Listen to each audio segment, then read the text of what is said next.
when shows like Squid Games becomes a huge hit, number one show in the world. Audiences have become used to international cinema, international shows, so they understand that there is a different kind of a filmmaking that comes from different places in the world, and they've grown to accept. Not only accept, they've grown to like and love that. Even if you look at my latest film, What's Love Got to Do with It? It ends with a question mark. Okay, now that we're together, how long can we stay together? Is the question mark. That's how it ends. And that's not normally how a rom com ends. Bandit Queen is a film that it didn't disappoint me. It's when I keep going back. Recently, I had to do a director's commentary on Bandit Queen. I went back to see it and I came out crying. And my assistant said, "Oh my God, this film still moves you." I said, "No, of course it does, but I'm crying because I don't know if I'll ever be able to make a film like this again." Because I then remembered how deeply I went inside myself to bring that film out. And that's your biggest concern is how honest are you being? How much in depth are you going in? Or are you just making movies? Hello and welcome to another episode of What's Brown Got to Do with It. So, my guest today needs no introduction. He is one of the most well known South Asian directors with many awards under his belt, including a BAFTA Award, National Film Award, National Board of Review Award, 3 Filmfare Awards, and in addition, Golden Globe Award nomination. It is my honorable pleasure to welcome Shekhar Kapur to the show today. Hi, Shekhar, how are you? I'm good, and you? I hope you're well. I am great, thank you. Thanks for joining today. Really excited to have you on and just talk about your journey into the world of film. Now, lots of people are probably familiar with different genres of films when it comes to what you have under your belt. So, just to name some of the most popular ones, you had Masoom, Bandit Queen, Mr. India, Elizabeth, and most recently, you've got What's Love Got to Do with It? But obviously, you've done so much more than just those 5 films. Can you share your journey as a South Asian filmmaker from you've been in the industry for 40 years, and obviously, you have seen a lot of evolvement from where it was before to where it is now. What were some of those challenges back then that you have seen evolving to make it easier for filmmakers for South Asian filmmakers, not just in nationally but on a global level to be working in the film industry? Well, if I have to isolate, everything is a challenge. Every film's a challenge. Every word you write is a challenge because, I make my films by delving deep inside myself, and that's a challenge.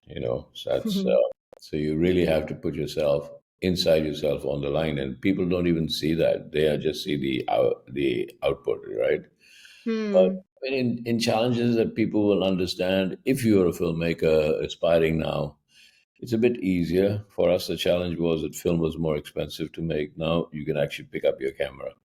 You can actually Hmm. shoot something, edit on your camera with editing machines, and you can be your own distributor. You can put it on YouTube. So in Hmm. a way, filmmaking is completely democratic now. Anybody, I mean, a 10-year-old kid is a filmmaker. All your influencers that I see are Yeah. they the filmmakers. Um, but for me personally, it's to get somebody to pay for it was a huge challenge. Hmm. Because it was expensive. It was a project. It was a business deal to actually Hmm. get people that I can make a film with Masoom, which is my first film. But once you get somebody to pay for it, and then it was fine. Going to the West, it was trying to tell them first that I can speak English, and then that I understand international cinema. It took me a long time to try and convince people that they're between the time that a director says action and then says cut. It's the same thing all over the world. And once I Yeah. understood that it's easier now because worldwide because of the OTT platforms. And say Hmm. when shows like Squid Games becomes a huge hit, number one show in the Hmm. world. International audiences have become used to international cinema, international shows, So they understand that there is a different kind of a filmmaking that comes from different places in the world, and they've grown to accept. Not only accept, they've grown to like and love that. Even the Oscars, should not have a separate saying best foreign language film, because Hmm. to 90% of the world, English is the foreign language. So if Yes, the that's so Oscars true, really actually. represent themselves, we got an addiction to English language films. But that's changing. So it's a little easier for directors now, but it's a little more difficult because you hit the barriers when you actually make your first film because of the amount of clutter there is. Right. How do you find yourself through the clutter? For us, for when I first started, if you managed to make a film and put out a theatrical release, you were already through the clutter. Now, when Hmm. you make a film, you put it out. There are so many platforms, so many different ways people are watching cinema. Hmm. Whether people are watching on YouTube, people are watching in all kinds of ways, short films, big films, long films, everything. So you have Hmm. to break through that. That's a different challenge now. But Hmm. filmmaking has been an adventure, and it goes on. So, And it will go on forever. So, what inspired you, and maybe specifically to some of your international movies, to tell stories that resonated with you, with your heritage, with maybe the South Asian diaspora? How did you choose the narratives that you wanted to explore? well, if you look at the films that I did, they were very quite Eastern. I wouldn't say Indian in a way. Hmm. The form of storytelling for Elizabeth or Four Feathers, or even What's Love Got to Do It, was very Eastern. Hmm. So I never forgot my Eastern identity, not because it was a deliberate thing, because I think I'm so in my skin is so I'm so contained into a very Eastern identity. I'm not saying Indian, Hmm. but I'm saying Eastern. Eastern philosophies are different to Western philosophies. The way Hmm. we look at life is different. The way Yeah. we approach storytelling is different. Western storytelling is much more about the individual will. Eastern storytelling is a far like circular, where destiny Hmm. is a bigger part. And Eastern storytelling, if you look at it, in the end, offers many, many choices of where you can choose. In fact, you choose how you want to interpret the end. That's if you look at the Japanese manga films, the big ones. At the end, you Hmm. Hmm. say it's not like the great. They walk off into distance, holding hands, and love lasts forever. Even if you look at my latest film, What's Love Got to Do with It? It ends with a question mark. Okay, now that we're together, how long can we stay Hmm. together? Is the question mark. Hmm. That's how it ends. And that's not normally how a rom com ends. So Hmm. that's a very Eastern way of looking at stories, you know. That- Yeah. What's love got to do with it? I think, you'll find it resonated with so many people. I mean, I've grown up in, as you know, I've grown up in the UK, born and bred. And so there were so many of those emotions that I think I could feel and understand that, those kind of things do still happen, and that cross between the cultures um, was so prevalent, but it still exists. Um, what were kind of maybe some of the feedback that you got after that film, because it received so many awards? I forget. I don't take awards very seriously. Awards are what is the current fashion, you know. Yeah. So if you take films, so if you what get what, a in, what inspired for you to make a film like that? What inspired you to do that film? Well, I was given a version of the script earlier on, and what I wanted to look at was I've always been wondering, it's a very human thing to look for connection. We want Hmm. desperately in human beings want to share all the time. We're constantly looking for a sense of intimacy. And one of the Hmm. greatest problems today is that when people don't find intimacy, they have psychological, all kinds of problems. And Hmm. the media has made it more and more difficult. We've made it difficult for ourselves to find that intimacy because every time you look for intimacy, it gets interpreted as sexuality. you know. Right. Yeah. And there are a Mm. hundred forms of intimacy that are not sexual, or even if they are, we just put a sense of morality on all kinds of intimacy. Mm. But love is a search for intimacy. When we are born, our first intimate act is, they put us on our mother's breast, and that's our first intimate act. And I don't know many people when they're dying, they go up and say, "Hey, tell me how much I'm worth." They just want to reach Mm. out and hold somebody's hand.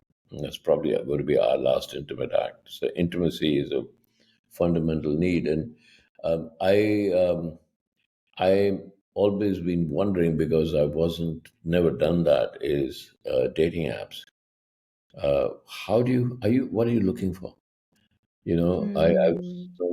I do know, young girls mostly. I haven't talked to boys where they say they found a true relationship through a dating app, but most of them have said it's hit and miss, hit and miss, hit and miss. But I wanted to look at this addiction of dating apps. Don't forget, you know, one of the things about dating apps is that it's given power to the girl. Mm. A girl can swipe and say yes or no. And just by a swipe, there is no moral thing about look at this girl, look what she's doing. There's nothing.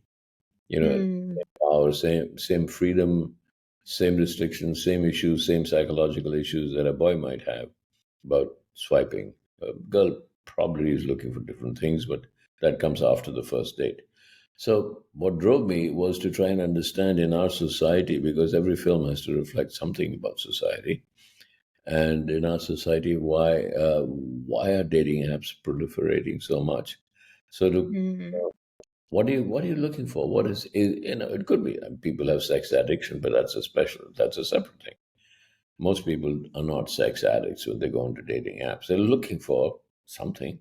They're looking for a Mm. relationship. They're looking for. They say, "Oh, maybe I'll fall in love," but falling in love also is a huge intimate act that takes time. And so that's what I like about it, and that reflected against what we call arranged marriage. You know, Mm. bouncing off arranged marriage to find what is a dating app? Is it casual sex? It's not. It is a search for intimacy. So the fundamental question is, how do you know that the marriage will work if you don't have sex before marriage? Is a fundamental question is also asked in the film. Yeah. You know, Well, I and mean, it's yeah.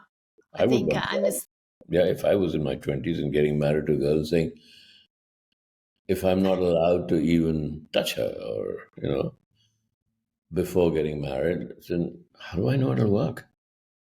You know? oh. But I So, think, even from my parents' time, physical intimacy was just never um, for arranged marriages. My parents had a very arranged marriage. yeah, But, it's based on families, it was based on um, cultural commonalities yeah, as opposed to compatibility. yeah, It was more family compatibility than people compatibility. But those marriages seem to have lasted a really, really long time. Um, what with the divorce rate now increasing so much, and even in your film, yeah, ultimately they get divorced. And so it does bring around the very important, but like, yeah, what are people looking for? Um, and everything's really instant now, right? So people do want instant relationships, instant love, instant gratification of, what they're receiving from their partner. And the minute you're not getting it, it's so quick to just let go. But I often do also say these dating apps are a version of our arranged marriages because people just don't have the time now to meet others. And now we're judging everything based on looks, and yeah. you're looking at, what do you do for a living, what do you look like, don't like it, swipe. I'm not sure if it's left or right, but swipe away. And so um even the idea of like love has evolved over time. The notion of love has evolved over time. So that would be a good something to watch in your next movie. um Forms of love, different forms of love. So different forms of love. Love is the It's so the worst, probably the most overused and word in the world. It's overused Absolutely. and most misunderstood. Yeah. I can love in so many different ways. And then people say, ah, yeah, but we're talking about man, woman, sexual love. And I say, Mm, even that has 1,000 ways. So agreed. love is the least understood word that there is, but we throw it around all the time. Well, Uh, this is so it. when you say looking for love, you're looking for intimacy. That's really what you're looking for. You're looking for to share. It's a very basic human instinct to have something Mm, to share. mm, So you're looking for intimacy, and then it becomes sexual. Sometimes it won't be sexual. Sometimes it'll start off sexually, and then it'll evolve into something else. Sometimes it'll become something else and evolve into sexuality. Best friends suddenly find that they're lovers. So yeah, so we'll come back to your basic question: is what attracted me to the film? Is fundamentally the mm, question you're asking is: do dating apps, can it lead you to a sense of fulfillment, a sense of intimacy, or mm, just a sex for a night? And is that fulfilling? Yeah, I'm sure it can be in many ways. But what are you really looking for? And so the question is fundamentally that is, you know, is dating apps as a come on, when Times of India used to, what was that except a dating app? First, mm, the matrimonial sections. And what does mm. it say? For example, fair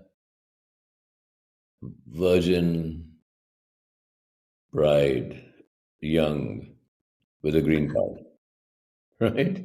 That's how Yeah. you used to find, but that's exactly how it's like dating apps. Who are you? What do Mm, you do? Where do you go? What's your income? It's the same thing. So absolutely. matrimonial section of Times of India, before all the before all these sites, marriage.com and shadi.com, before they came, Mm, what else is shadi.com? It's a mm, dating app, but it just says absolutely. shadi. Yeah, And now matchmaking has become like all the rage as well. So yeah, it's now people are actually going back to the traditional form of um, arranged arrangements because you are, and that's again another form of a dating app. You're yeah, just going through all the various notions to find somebody. yeah. But And sorry, go on. yeah, no, no, No, no. Go on. I You're was saying. going to say that when marriage first came in, it was we all used to live in joint families, and we didn't move. Mm, Migration wasn't such a big thing. Mostly people that grew up in a village, the grandchildren and everybody stayed in that village and lived the rest of their lives. And suddenly there was, oh my God, so and so's son or so and so's sister or brother, they went out of the village. Now we say, oh, they went out of the nation, out of the country, and then now everybody mm, goes. But because everybody goes, the structure, the very fundamental structure of a joint family system has gone away. It just does not exist. Uh, but previously, when people got married, families got married. It was just a boy and the girl. mm, The families got married. So there were other people that constantly were there to absorb individual issues. Now, with mm, 90% of marriages, obviously, 95%, I can say, are two people that have to absorb each other's issues and resolve each other's issues on their own. There's no mm, brother in law, sister in law, father in law, cousin, all living in the same house. That doesn't exist anymore. And mm, so they have to find resolve. And I think that's why we're having a lot of divorces because A, we're living in smaller spaces. B, we have choice. That's the other thing. this It's is okay. the It's choice. it's fine. Nobody's telling you, oh my God, you're divorced. You're going to hell because you get a divorce. It doesn't happen anymore. So people can get divorced. That's an option. So also at one point, the statistics in the film actually point to the fact that people who get married individually are far likely to get divorced when they made their own decision rather than when they've made decisions with families. So arranged Mm, marriages are far less likely to land up in divorce. They say. mm, Although I think that if you really go into it, I think that if your community has got involved in getting you married, the community, you have to go through that community to get divorced. Mm. Therefore, the very fact that, oh my God, what will people say? What's my community going to say? Then your sisters and brothers will all come in and say, no, don't do that. That's silly. And so it's a little Mm. more, you have to think a lot about getting divorced.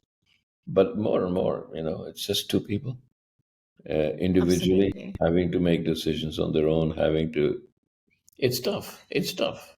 And since, both people, the husband and wife together, both of them are working, or they have kids. And Mm. it's, yeah, I think that the question then arises, why get married?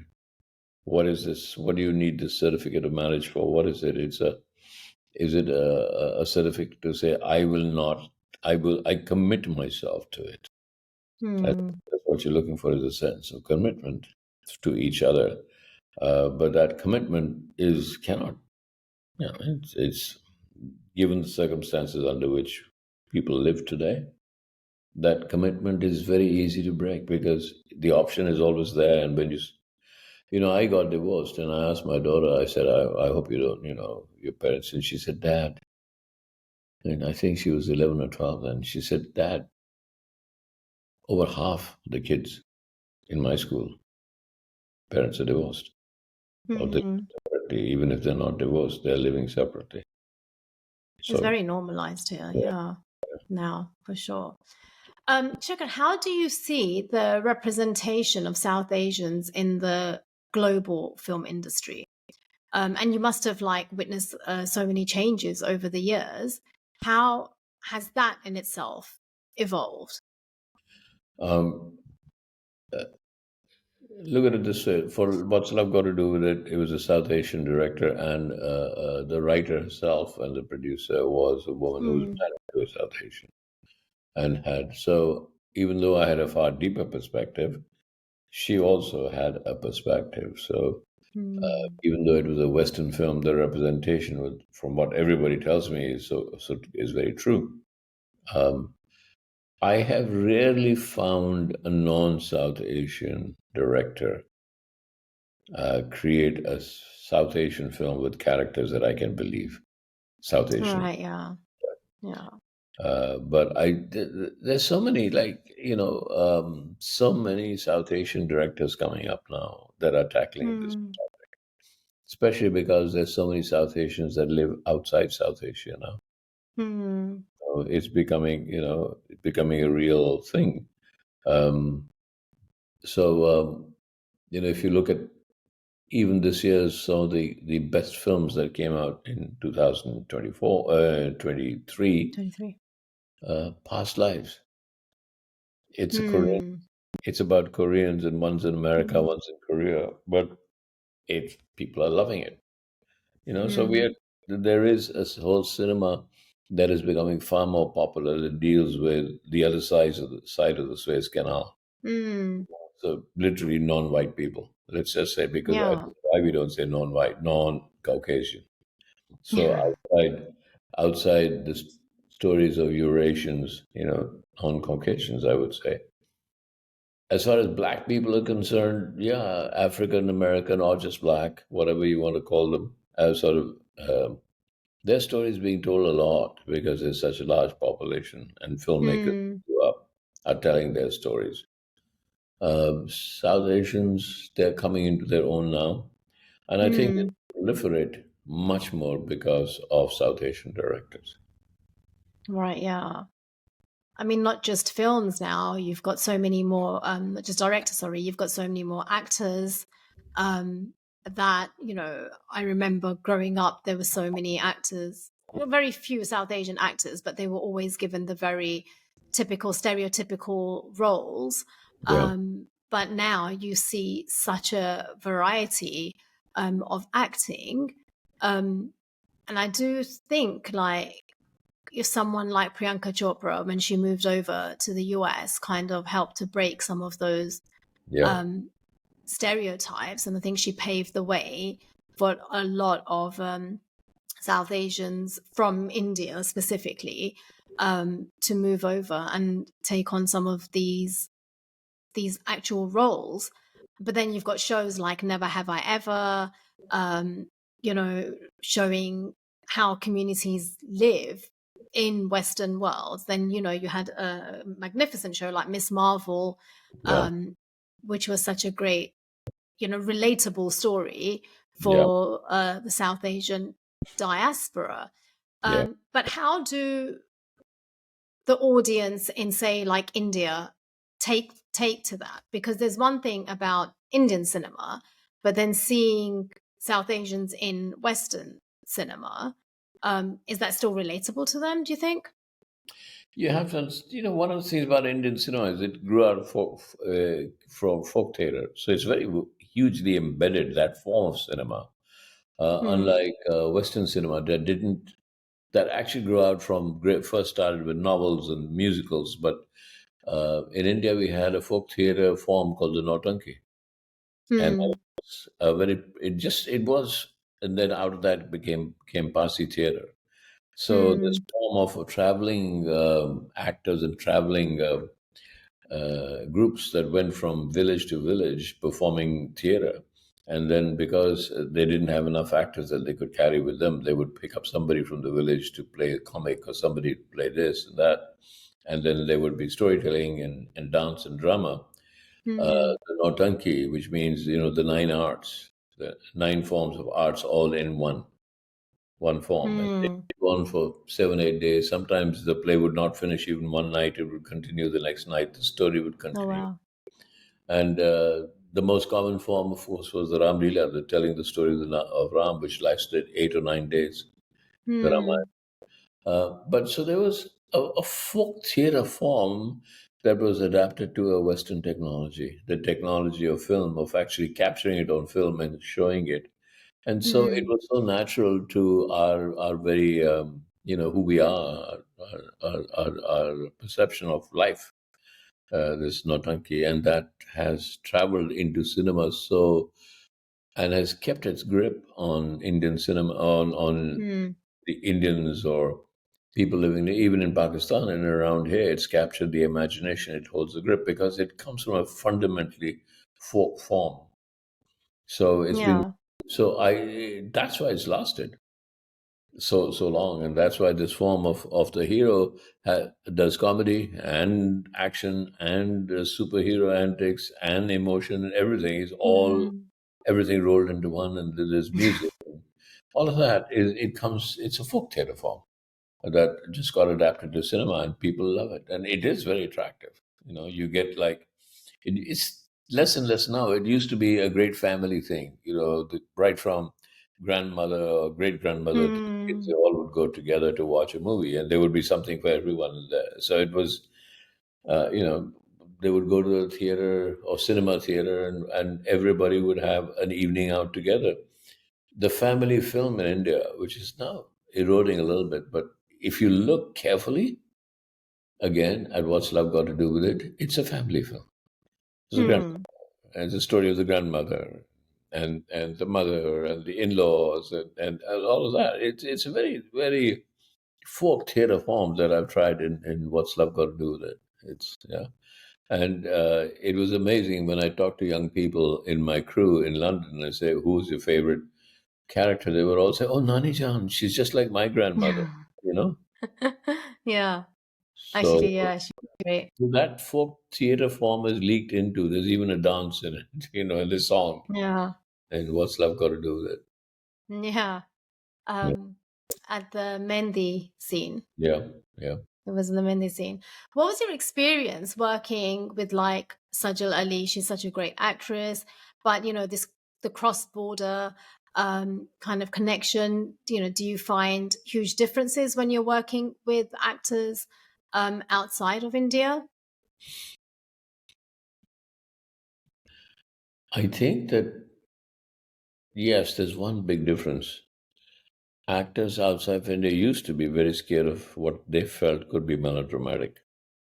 Actors Right. in India or in the East or even Korea, if you look at Squid Games, it's so melodramatic. The performing style is Yeah. so melodramatic, and it was looked down upon, like the Asian Indian actors. They can get very melodramatic on. So there's a slight difference. Actually, now there's a kind of a drawbridge where there are Mm, a number of Indian films, but they're not melodramatic, just dramatic. Uh, mm, I so I keep saying to my friends in the West, I said it's not melodramatic, it's mythic.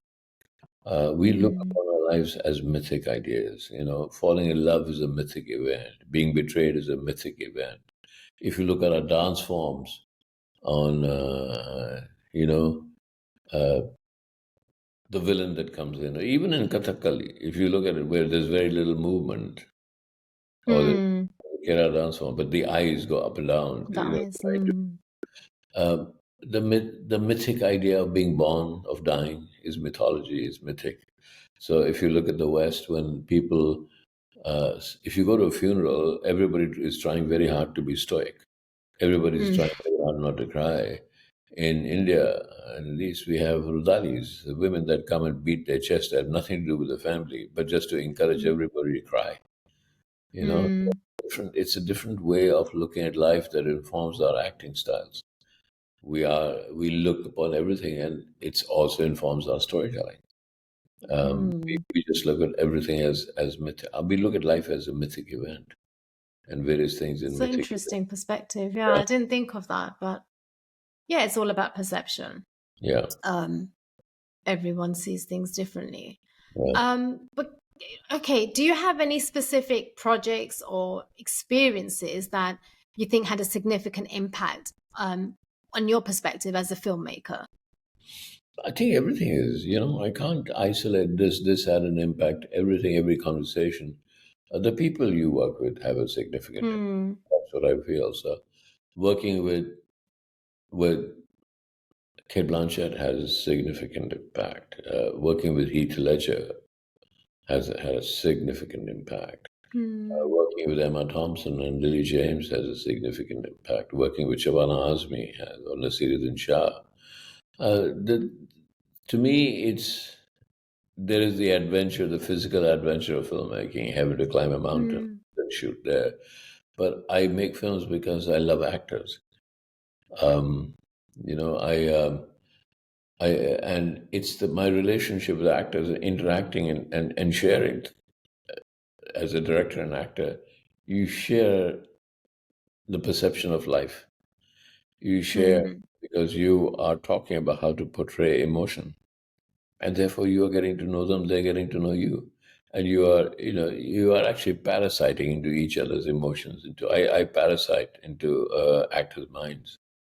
So it's the amazing people that I've got to work with, and it transcends beyond actors. It transcends to DOPs that I work with that come from different experiences, have different issues with their lives.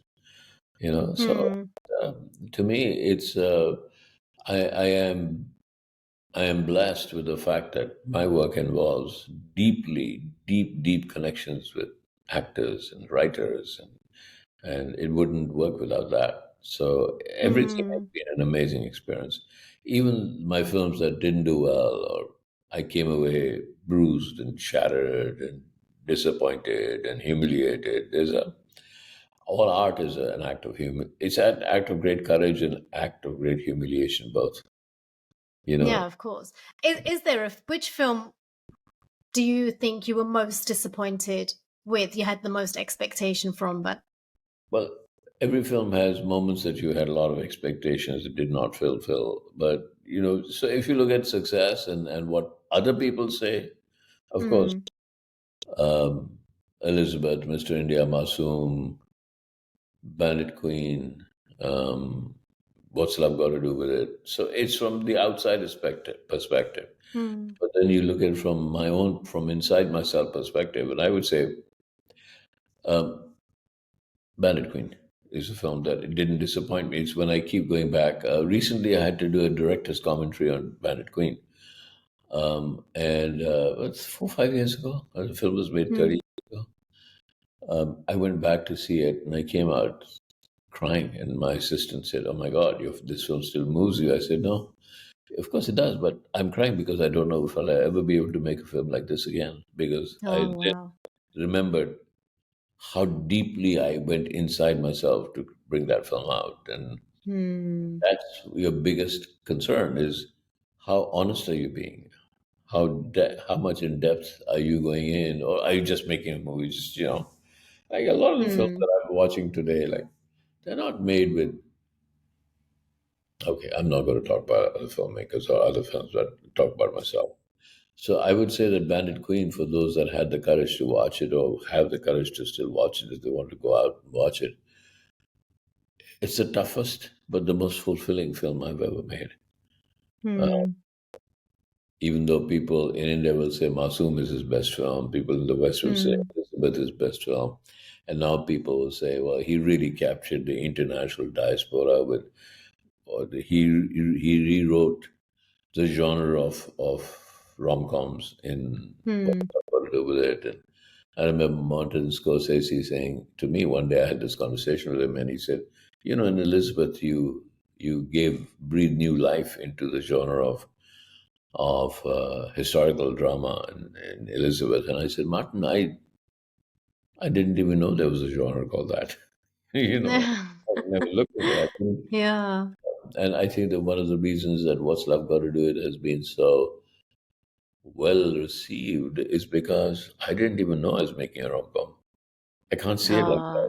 that. I mean, I knew that people were calling it rom com, but I just kept saying rom com because that's what the producers and the studios and everyone Yeah. wanted me to say. But if you ask me what's a rom com, um, I believe though if you see the film, you realize that actually the actors are being real.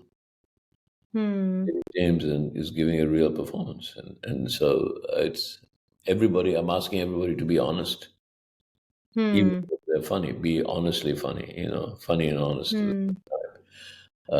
So yeah, um, of course. What's your favorite movie? Not one of your own, because I know that's like asking a parent who's your favorite child. Mm. Um, but like, what movie has always stood out for you? What's one of your, or two or three of your most favorite movies that you've ever watched? You depending on what your age is. I mean, if you ask me when I first started watching movies, I was deeply affected by Tarzan. I said, so what do you say? So you're looking back now, but I would say 2001: Space Odyssey is one of Okay. my favorite films because I've seen it multiple times, and every time I see it, I find a different story, and that's Right. Okay. something I think it's so. It is. It opens up a whole series of of ideas and thoughts and questions. In the context of AI now, if you look at 2001: Space Odyssey, made so many years Hmm. ago. Now everybody's talking about AI. You go back to that film and say, "Oh, that was Hmm. AI." Of course, it was AI. A computer becoming emotionally involved with what it wants to do. Of course, Hmm. AI. That's our biggest fear of AI was contained in that film made long, long, long before we even thought about things like AI. So I Yeah. would God. say Yeah. that 2001: Space Odyssey, Stanley Kubrick, stands above my one of my favorite films. Yeah. I don't think I've watched that. Now I'm going to go and Yeah. watch that and tell you how what I thought. Um, I know you're in the midst of writing Masoom Reloaded, Masoom 2.0. What can we, I mean, is it based on Masoom, the original? Is it like a completely new or modern version? It's a completely new idea, but then I guess if it's all us directors, we have something that is bubbling in us that we keep putting into every film. We can't help it. But what I call Masoom 2 actually is Masoom because it is as intimate as Masoom was. That's why I call it. Right. But it's about values. Like, who are we? Okay. Who have we become?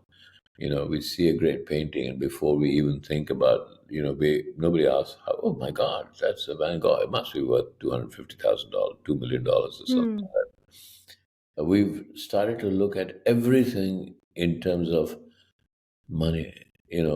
That person. Do you know how much he's worth? He's worth $1 trillion. Or Barbie. Have you seen the film? No, but it's done $1.5 billion. Hmm.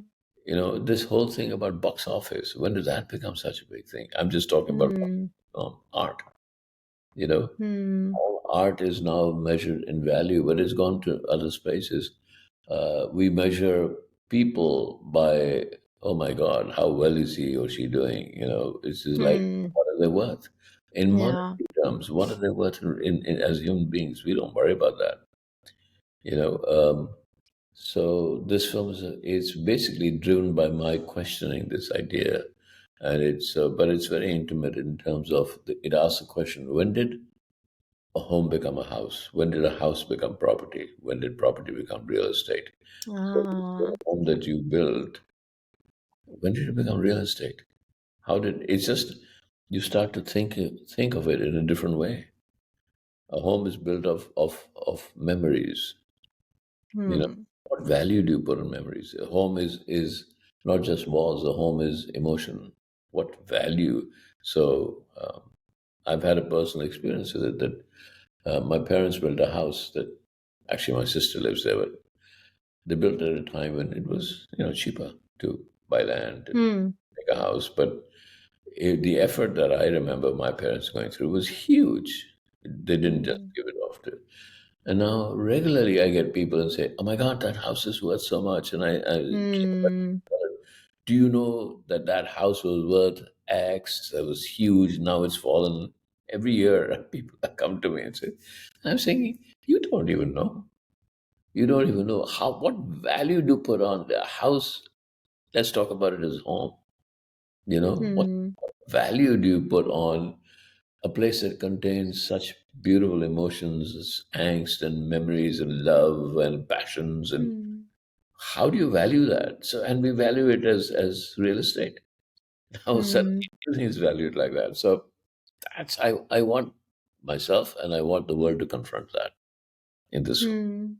I do think that life has become, or we've made life to become so fast paced that we don't actually take the time to stop and soak in a lot of these emotions or value, like you buy a car and you're like, yeah, this is my dream car, and you drive it around, but after a while, there's another car that comes out, right? And then you want that car. So it loses its value. So I just think the society that we live in now is just so fast paced, and so there's always something new, um, I think sure it's and more, attainable.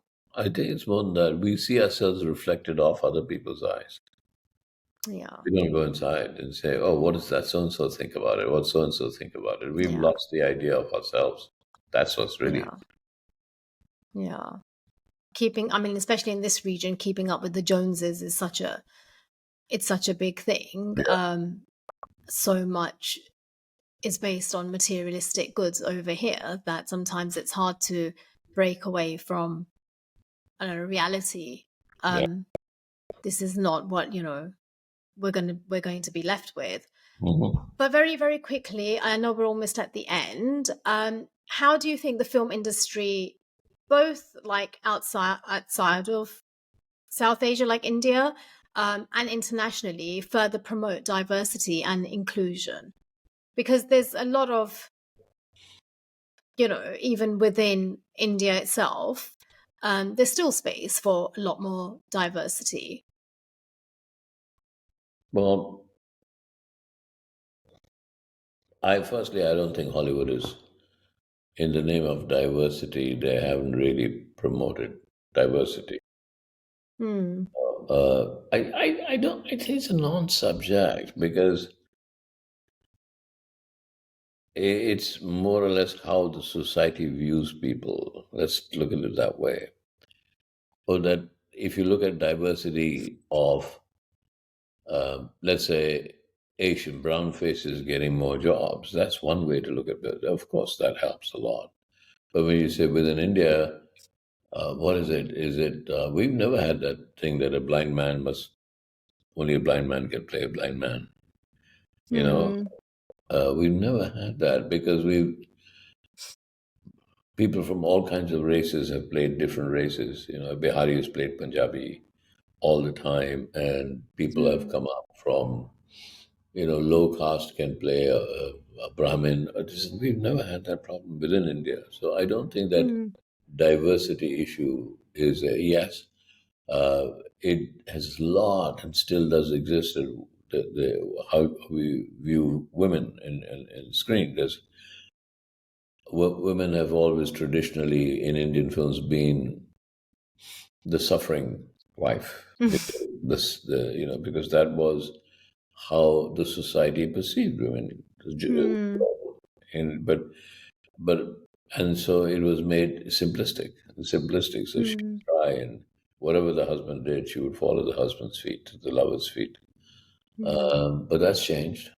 That's Yeah. changed. So in a way, the fundamental thing that's happened in Indian cinema is that the woman has taken on a much stronger part and has Mm. reflected changes in society. Um, and although there are films that still get very misogynist, but that's okay. Every director does what they do. So our issue is not Asia's issue is not the West issue.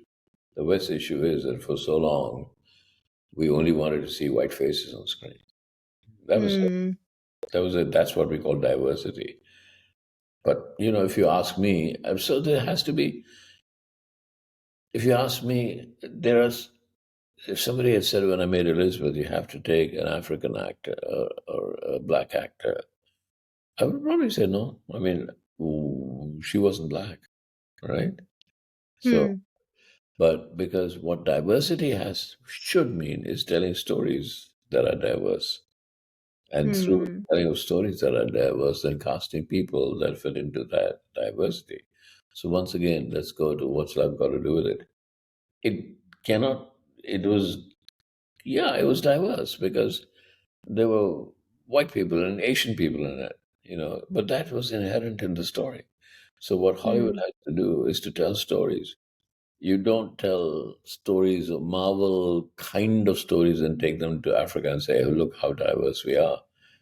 What you do is pick up stories from that culture. Mm. Pick up stories that reflect that culture.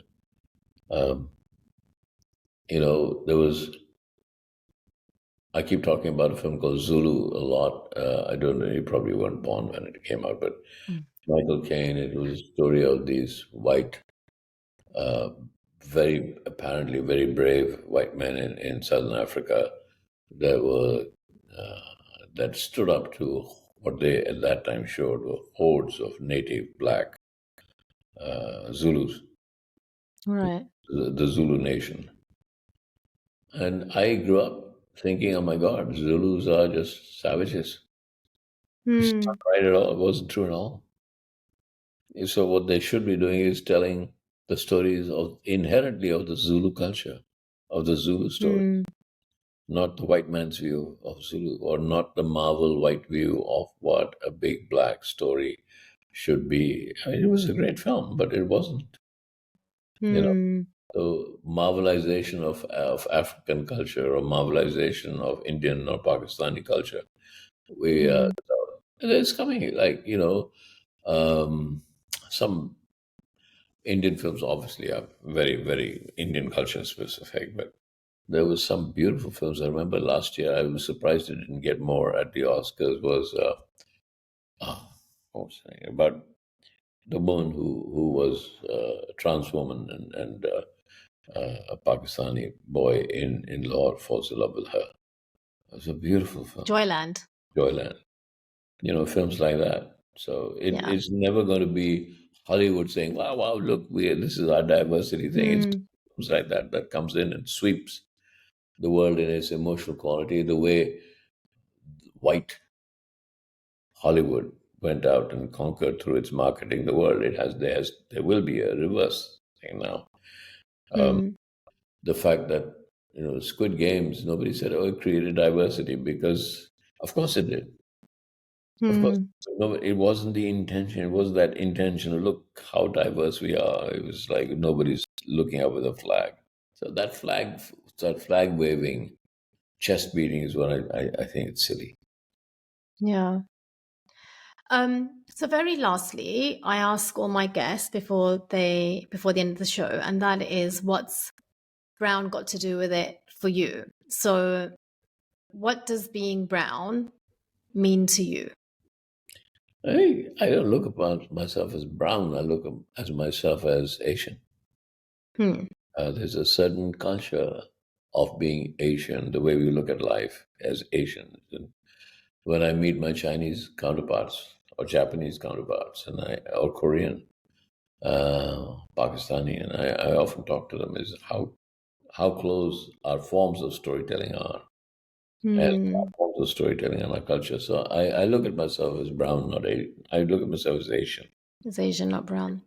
Yeah, I always relate to, I love watching K dramas, Korean films. I can always find the commonalities um, in the cultures. So I think agreed, storytelling through films is just such an important Yeah, part of, diversity and yeah, inclusion and understanding yeah, each other. yeah. But on that note, thank you so much, Shekhar. It was such a pleasure to speak to you. Good luck. When can we expect Masoom to be released? Oh, I've got to make the film yet. Still writing Oh, it. okay. Still got some time. Yeah. Okay, well, we're looking forward to that whenever it comes out. But thank you again, Thank you. and we will speak to you soon. Yeah. Okay. Bye. Thanks.